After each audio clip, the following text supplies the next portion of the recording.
श्री सुधांशु त्रिवेदी। माननीय सभापति महोदय, 15 मिनट्स। माननीय सभापति महोदय, अभी इस सदन में हमारे साथी गोखले जी द्वारा जो भारत के उस राज्य को रिप्रेजेंट करते हैं जो फाइन आर्ट्स और गरिमा में अपना एक उच्च स्थान रखता है, जिसे बंगाली भद्र लोक कहा जाता है, परंतु आज उस इनिशिएशन के साथ मुझे लगता है उस भद्रता के साथ जो क्रूर मजाक हुआ है उसके ऊपर बात करते हुए मैं पीड़ा के साथ अपना निवेदन प्रारंभ करता हूं। आज हम गृह मंत्रालय के विषय में चर्चा के लिए एकत्र हुए हैं और हमारी सरकार 26 मई 2014 को आने के बाद गृह मंत्रालय की टोन एंड टेनर में क्या परिवर्तन आया, इसे मैं सिर्फ दो वानगी में बताना चाहता हूं। 26 मई 2014 के बाद आप सबको ध्यान होगा, उससे पहले बीएसएफ जो कि गृह मंत्रालय के अंडर में आता है, पहले उधर से बहुत फायरिंग हुआ करती थी। उसके बाद पहली फायरिंग हुई तो मुझे याद है उस समय राजनाथ सिंह जी गृह मंत्री थे। यहां पे खबर आया कि साहब वहां से कहा जाता था फायरिंग हो तो सिर्फ व्हाइट फ्लैग दिखाना है। आपको पता है कि उस समय गृह मंत्रालय से संदेश गया बीएसएफ के डीजी को कि अब ये मोदी की सरकार है, अब व्हाइट फ्लैग नहीं दिखाया जाएगा, फायरिंग के ऊपर 4 गुना फायरिंग का जवाब दिया जाएगा। और आप सबने देखा होगा पिछले 10 सालों में सीमा पर फायरिंग में शांति आ गई है। दूसरा उदाहरण देना चाहता हूं, जब हमारी सरकार आई 26 मई 2014 को, उस समय अभी आईबी का उल्लेख हुआ जो गृह मंत्रालय में आती है, इंटेलिजेंस ब्यूरो, उसके चीफ श्री आसिफ इब्राहिम थे जो कांग्रेस पार्टी के शासनकाल में आईबी चीफ बने थे। वैसे तो हम किसी भी अफसर को धर्म जाति के आधार पर नहीं देखते, पर उस समय इस बात का प्रचार किया गया था कि देखिए एक मुस्लिम अधिकारी को आईबी का चीफ बनाया गया। परंतु आज तक का भारत का इतिहास है, जब कोई सरकार बदलती है तो आईबी चीफ 1 महीने से ज्यादा नहीं रहता है। परंतु श्री नरेंद्र मोदी जी की सरकार में श्री आसिफ इब्राहिम का 8 महीने का कार्यकाल था और उन्होंने उसे 8 महीने का कार्यकाल पूरा किया। याद रखना चाहिए कि मोदी जी के कार्यकाल का पहला आईबी चीफ मुस्लिम समाज से था। यह दर्शाता है कि हम समाज के वर्गों को डर पैदा करके साथ में नहीं लेना चाहते, विश्वास पैदा करके साथ में लेना चाहते हैं। आज हमारे गृह मंत्री आदरणीय अमित शाह जी गुजरात का प्रतिनिधित्व करते हैं, प्रधानमंत्री जी उत्तर प्रदेश से प्रतिनिधित्व करते हैं। सभापति जी, यह संयोग भारत के इतिहास में 3 बार बना है। पहली बार जब सरदार पटेल गुजरात से थे और पंडित नेहरू उत्तर प्रदेश से थे तो स्वतंत्रता का काल था। दूसरी बार लाल कृष्ण आडवाणी जी गृह मंत्री थे और अटल बिहारी वाजपेयी जी उत्तर प्रदेश से थे, तब भारत ने 21वीं सदी में प्रवेश किया था। आज जब अमित शाह जी गुजरात से हैं और मोदी जी यूपी से हैं, तो भारत ने अमृत काल में प्रवेश किया है। अर्थात मैं कह सकता हूं काल के कपाल पर, भारत के भाल पर कुछ तो नया होने वाला है और कुछ ना कुछ तो नया हुआ है, उसे आज समझने की जरूरत है। अब मैं बताना चाहता हूं कि गृह मंत्रालय ने इस दरमियान किस किस प्रकार से कार्य किए। मैं 3 प्रकार के कार्य बताना चाहता हूं। एक, वो कार्य जो पिछली सरकारें भी कर रही थी वो हमने करके दिखाया। दूसरा, वो कार्य जो पिछली सरकारें कर ही नहीं सकती थी, सोच नहीं पाई, वो करके दिखाया। और तीसरे वो कार्य हैं जिसपे पिछली सरकारों ने एड़ी चोटी का जोर लगा दिया कि नहीं हो सकते, वो भी करके दिखाया। पहली श्रेणी में वो कार्य हैं, यानी मैं मानता हूं दूसरी सरकारों ने भी प्रयास किया होगा कि आतंकवाद की घटनाएं कम हो और अपराध की घटनाएं कम हो। तो मैं बताना चाहता हूं आतंकवाद की जो कुल घटनाएं जून 2004 से 14 के बीच में 7214 थी, जो 14 से 2024 के बीच में 2240 है, 69% की कमी आई है। कुल मृत्यु जो नागरिकों की और सिक्योरिटी फोर्सेस की होती थी उसमें 68% की कमी आई है। नागरिकों की जो मृत्यु होती थी उसमें 81% की कमी आई है। सिक्योरिटी कोर्सेस में जो फोर्सेस की जो मृत्यु होती थी उसमें 46% की कमी आई है। और मैं एक महत्वपूर्ण बात बताना चाहता हूं, स्टोन पेल्टिंग के इंसिडेंसेस 2010 में 2654 थे, अब 0 हैं। ऑर्गेनाइज हड़ताल 0 है, स्टोन पेल्टिंग 0 है, स्टोन पेल्टिंग में जख्मी होने वाले 0 हैं। सभापति महोदय, पत्थर पड़ने के दौर खत्म हो गया, मगर अगर किसी की अकल पे पत्थर पड़ा हो तो उसे बदला हुआ नजारा नहीं दिखाई पड़ता। इसलिए मैं कहना चाहता हूं चश्मा उतारो फिर देखो यारो, दुनिया नई है चेहरा पुराना। महिला सुरक्षा के लिए एक अलग प्रभार बनाया गया। 2018 में इंटीग्रेटेड हेल्पलाइन बनाई गई और 181 हेल्पलाइन को को राज्यों और केंद्र शासित प्रदेशों के साथ जोड़ा गया। फोरेंसिक को मजबूत करने के लिए प्रदेश में डीएनए विश्लेषण और साइबर फोरेंसिक की लैब्स भी बनाई गई।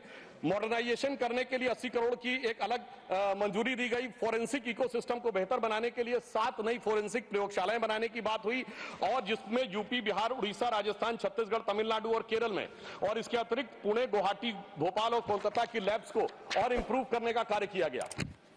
ये वो कार्य है जो पिछली सरकारों ने सोचा नहीं था वो कर पाए। मैं उदाहरण देना चाहता हूं। एक है सीएए का उदाहरण अभी हमारे साथी ने दिया। मैं याद दिलाना चाहता हूं, इसी संसद में एक वो दौर था जब इनकी नेता ममता बनर्जी जी ने भारत के इतिहास में इकलौती बार जब चेयर के ऊपर फाइल फेंकी थी, किस बात को लेकर कि बांग्लादेशी घुसपैठियों के बारे में चर्चा करने का मौका नहीं दिया जा रहा है। और आज मैं कहना चाहूंगा कितना बड़ा बदलाव दिखता है कि जिन लोगों ने इतना बड़ा कार्य किया था वो आज कितना पीछे हट गए। इसे कहते हैं कि वक्त के साथ इंसान कैसा बदलता है। सीए पे मैं कहना चाहूंगा, सीए गृह मंत्रालय का विषय है, नागरिकता, और ये एक संसद के द्वारा पारित कानून था, परंतु राज्य विधानसभाओं ने उसके खिलाफ प्रस्ताव पारित कर दिया। यह सरासर कानून का उल्लंघन था, सरासर संविधान का उल्लंघन था, और मैं कह सकता हूं इसके द्वारा संविधान खतरे में था। दूसरा मैं उदाहरण देना चाहता हूं, यूएपीए का चेंज किया गया, यानी अब केवल एक संगठन आतंकवादी नहीं होगा, कोई व्यक्ति आतंकवादी होगा तो उसको भी आतंकवादी माना जाएगा। एनआईए एक्ट में आतंकवाद की परिभाषा स्थापित की गई।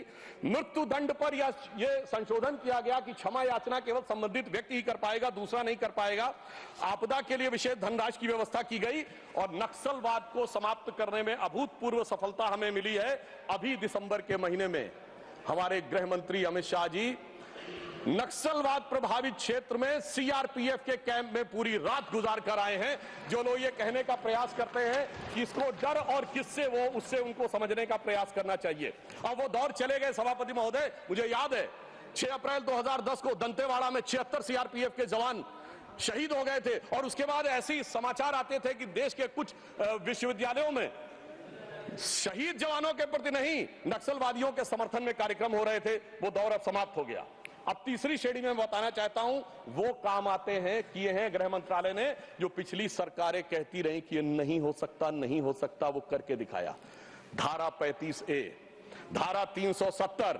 मैं कह सकता हूं जब सरदार पटेल गृह मंत्री थे, राज्यों का महकमा उनके पास था, वो कश्मीर की कसक जो रह गई थी, वो कसक अगर आज समाप्त हुई है तो अगस्त 2019 में अमित शाह जी के शासनकाल में वह समाप्त हुई है। मैं कहना चाहता हूं, श्यामा प्रसाद मुखर्जी जी ने पहला बलिदान दिया था।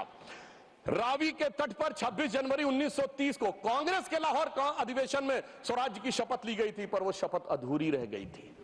तो सरदार पटेल के दिल में कसक थी, श्यामा प्रसाद मुखर्जी जी का बलिदान था, और अटल जी के दिल में वेदना थी। उन्होंने कहा था 15 अगस्त का दिन कहता आजादी अभी अधूरी है, सपने सच होने बाकी हैं, रावी की शपथ न पूरी है। परंतु वो शपथ किसने पूर्ण की? प्रधानमंत्री श्री नरेंद्र मोदी जी के नेतृत्व में हमारे वर्तमान गृह मंत्री श्री अमित शाह जी ने उसको पूरा किया। और इसी के साथ मैं एक पंक्ति में कहना चाहूंगा, इतना बड़ा परिवर्तन भारत के इतिहास में आया कि अपनी सरकार की तरफ से और प्रधानमंत्री जी की तरफ से कि दर्द की रात गई, गम के जमाने भी गए, और मोदी जी के हिम्मत से कई दाग पुराने भी गए। इसके अलावा जो कश्मीर में बड़ा परिवर्तन आया, मैं एक उदाहरण बताना चाहता हूं। अभी हमारे साथी ने डर का उल्लेख किया, तो मैं बताना चाहता हूं 10 सितंबर 2024 को भारत के पूर्व गृह मंत्री सुशील कुमार शिंदे जी का बयान था कि मैं गृह मंत्री के रूप में जाता था तो डल लेक में मैं गृह मंत्री के रूप में होता था, और डर के मारे उनकी क्या हालत होती थी, वह शब्द संसदीय नहीं है। तो मैं अपनी स्वरचित पंक्ति में कहना चाहूंगा, हमारे साथी सब समझ जाएंगे कि लहूलुहान थी घाटी और झेलम डरी हुई थी, खामोशियां रातों की दिन में भरी हुई थी, और दहशत का था वो आलम कि डल लेक घूमने में गृह मंत्री के पग के नीचे धरती फटी हुई थी। और आप समझिए आज हमारी स्थिति यह है कि हमारे गृह मंत्री वो हैं जिनको देखकर आतंकवादियों की छाती फटने लगती है, और आतंकवाद के समर्थन करने वालों के छाती में दर्द होने लगता है। सभापति जी, मैं कहना चाहता हूं, उनकी सरकार और हमारी सरकार में यह अंतर था जो भारत की परंपरा में है। उन्होंने बहुत दिन नाग पंचमी की, नागों को दूध पिलाया, हमने जन्मेजय का नाग यज्ञ करके दिखाया जिसमें सारे नाग आकर समाहित हो गए। तो मैं एक पंक्ति में कहना चाहूंगा, कश्मीर घाटी को लहूलुहान करने वालों सुनो, एक भी शहीद हुआ जवान नहीं भूले हैं, और दूध भी पिलाते हैं परंपरा हमारी मित्र, किंतु नाग यज्ञ का विधान नहीं भूले। और मैं ये कहना चाहता हूं, दूसरा उदाहरण, एक सिर्फ दूसरा उदाहरण, हमारे कांग्रेस के युवा नेता जिन्होंने तथाकथित भारत यात्रा निकाली, उसी कश्मीर कहते हैं कि हालात नहीं बदले। इस पूरे देश ने वो दृश्य देखा जब भैया और बहन दोनों सुरक्षित वातावरण में मधुर मनोभावों के साथ बर्फ के गोले के साथ खेलते नजर आ रहे थे। और ये वही कश्मीर था जहां उनके गृह मंत्री के पैर के नीचे धरती फटी जा रही थी। इतना बड़ा बदलाव भी दिखाई नहीं पड़ता। मैं पूछना चाहता हूं मेरे भाई कि अगर आप ये कहना चाहते हैं वही कश्मीर था जहां ऐसा इसके झंडे दिखाई पड़ते थे, जहां पाकिस्तान जिंदाबाद के नारे दिखाई पड़ते थे, वहां पर अगर आरजी और पीजी दोनों एक साथ सुरक्षित थे, एसजी भी खुश रही होंगी, मुझे लगता है जीजा जी को भी खुशी का एहसास होना चाहिए। मैंने किसी का नाम नहीं लिया है। और इसके लिए गृह मंत्री जी को साधुवाद देना चाहिए कि कश्मीर में इतना बड़ा बदलाव देखने को मिला है, कम से कम इतना तो करना चाहिए। और मैं अपने साथियों से कहना चाहूंगा, जो उनके नेता बोलते हैं डरो मत, हकीकत का सामना करो कि कितना बदलाव आया है, इसको स्वीकार करो, डरो मत। डरने का काम देश के विरोधियों के लिए छोड़ दो हमारी सरकार ने। इसके अलावा हमारी सरकार के समय में इंडियन पैनल कोड को भारतीय न्याय संहिता के रूप में जो बदलाव किया गया वो एक महत्वपूर्ण बात है। परंतु मैं सभापति महोदय यह भी बताना चाहूंगा कि जब भी किसी चीज की तुलना हो तो तुलनात्मक होनी चाहिए। जब हमारी सरकार आई और गृह मंत्रालय का दौर आया तो उस जमाने में क्या अंतर था सिक्योरिटी में और आज क्या बड़ा अंतर है। राष्ट्रीय सुरक्षा सबसे प्रमुख दायित्व है। जैसा कि हमारे साथी ने कहा, लॉ एंड ऑर्डर तो स्टेट का सब्जेक्ट है, पर राष्ट्रीय सुरक्षा गृह मंत्रालय की बात मैं पूछना चाहता हूं। हमारी सरकार आने से पहले दिल्ली में धमाके नहीं होते थे क्या? मुंबई में नहीं होते थे? चंडीगढ़, गुवाहाटी, लखनऊ, फैजाबाद, जयपुर, नागपुर, हैदराबाद, कौन सा ऐसा शहर का जहां धमाके नहीं होते थे? चलती ट्रेन में धमाके, चलते बस में धमाके, लोकल ट्रेन में धमाके, और लिखा रहता था बस अड्डे पे धमाका, रेलवे स्टेशन पे धमाका, लिखा रहता था छूना नहीं, धमाका हो जाएगा। मगर इसके बावजूद आज वो केवल दक्षिण कश्मीर के 4 जिलों तक सीमित हो गया है। इसके बावजूद इतना बदला हुआ नजारा नजर नहीं आता है। यह दर्शाता है कि कितना पूर्वाग्रह की दृष्टि है। और यह भी मैं बताना चाहता हूं, इस सरकार, पिछली सरकार के शासनकाल में जांच के अंदर किस प्रकार का कार्य हुआ, मैं 2 चीजों का उदाहरण देना चाहता हूं। समझौता एक्सप्रेस केस दुनिया के इतिहास का इकलौता केस होगा कि पहले वहां सरकार जांच कर रही थी कि पाकिस्तान ने कराया, अचानक यू टर्न ले लिया और तथाकथित हिंदू आतंकवाद पे आ गए। किस आधार के ऊपर? आरोपी के रूप में शिवानंद जी का जेल में इंटरव्यू। मैं पूछना चाहता हूं जेल में इंटरव्यू कैसे हुआ? बजाय इंटरव्यू लेने वाले पे कार्रवाई होने के पुलिस के सामने दिया गया बयान एडमिसिबल नहीं होता है और इंटरव्यू के आधार के ऊपर चेंज कर दिया। जबकि डेविड कोलमैन हेडली की तीसरी पत्नी फौजिया का अमेरिका में दिया इंटरव्यू है जिसमें सीधे सीधे उसने कहा कि यह पाकिस्तान का इन्वॉल्वमेंट था। दूसरा उदाहरण देना चाहता हूं, इशरत जहां केस। ये दुनिया के इतिहास में इन्वेस्टिगेटिव एजेंसी में एक अद्भुत उदाहरण होगा कि पहले भारत की आईबी और सीबीआई दोनों कह रही थी कि इशरत जहां आतंकवादी है, फिर अचानक सीबीआई ने स्टैंड चेंज कर दिया और कहा वो आतंकवादी नहीं है। मगर सभापति महोदय, आईबी चीफ कहते रहे कि वो आतंकवादी है। यानी ऐसा विचित्र उदाहरण था कि एक ही सरकार की 2 एजेंसी एक दूसरे के खिलाफ बोल रही थी। और जब हमारी सरकार आई और वो हलफनामा बदलने का आधार पूछा गया तो सभापति महोदय फाइल गायब थी। यह दर्शाता है कि सिक्योरिटी का किस प्रकार से मजाक उड़ाया गया। 26/11 का हमला हाफिज सईद ने कराया, यह इनकी सरकार मानती थी, मगर हमारे कई सम्मानित नेता उस तरफ बैठे जो कहते थे आरएसएस ने कराया। सिक्योरिटी का जिस प्रकार का मजाक इनकी सरकार में उड़ाया गया है, यह दर्शाता है कि वो सिक्योरिटी किस प्रकार की थी। मुझे समझ में नहीं आ रहा था कि वो लोग जो अपने जमाने में क्या कहते थे कि इशरत जहां बेटी है, याकूब मेनन की जुडिशियल किलिंग हुई है, अफजल हालात का मारा है, जाकिर नायक शांति का मसीहा है, ओसामा जी हैं, हाफिज साहब हैं। इस हालात के बाद क्या होना था? मैं पूछना चाहता हूं, ये डर के बोल रहे थे या प्रेम से बोल रहे थे? या आपकी मोहब्बत की दुकान के सरमाएदार थे या मोहब्बत की दुकान के खरीदार थे? और मैं सिर्फ अब 2 स्टेटमेंट कोट करना चाहूंगा उस सरकार की हालत के लिए। 20 जनवरी 2013 को तत्कालीन गृह मंत्री सुशील कुमार शिंदे जी ने जयपुर में वक्तव्य दिया कि आरएसएस के कैंप्स में टेरर ट्रेनिंग की जाती है। और जब सुषमा स्वराज जी ने आके सदन में पूछा, गृह मंत्री ने अपना बयान वापस ले लिया। सोचिए, इस प्रकार का मजाक भारत की सुरक्षा के साथ कभी सुनाई नहीं पड़ता।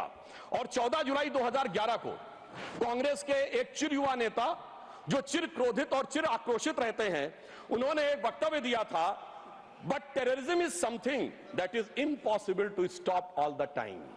यानी हमेशा के लिए आतंकवाद को रोकना मुमकिन नहीं है। सभापति महोदय, जिस सरकार का चाल चलन ऐसा था, उसके हालात में रोकना मुमकिन नहीं था। पर आज मोदी जी की सरकार है तो मोदी है तो मुमकिन है, वो हमने करके दिखाया।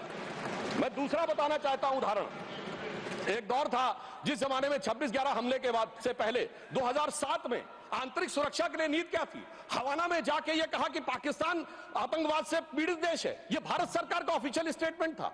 26/11 के हमले के केवल 9 महीने बाद जुलाई 2009 में शर्म एल शेख में ज्वाइंट डिक्लेरेशन में बलूचिस्तान का उल्लेख आया और यह कहा गया टेरर के अटैक से टॉक्स प्रभावित नहीं होंगी।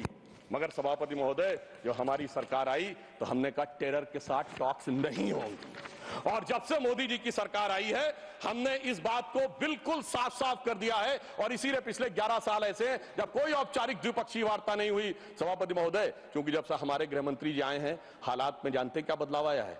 उस जमाने में शांति के कबूतर उड़ा करते थे, अब गुरु गोविंद सिंह जी के बाज उड़ते हैं। और जिसे हम अपने लखनऊ की भाषा में कहते हैं कि अम्मा मियां वो दिन लद गए जब उस्ताद लल्लू खा फाख्ते उड़ाया करते थे। और अब वो बदलाव ये देखने को मिला है। ये लोग तो वो हैं सभापति महोदय, जिन्हें भारत इतना कमजोर चाहिए था, किसी संसद भवन की छत के ऊपर जो शेर बने हैं उसके लिए लोग गए थे कोर्ट में कि शेर ज्यादा आक्रामक दिख रहे हैं।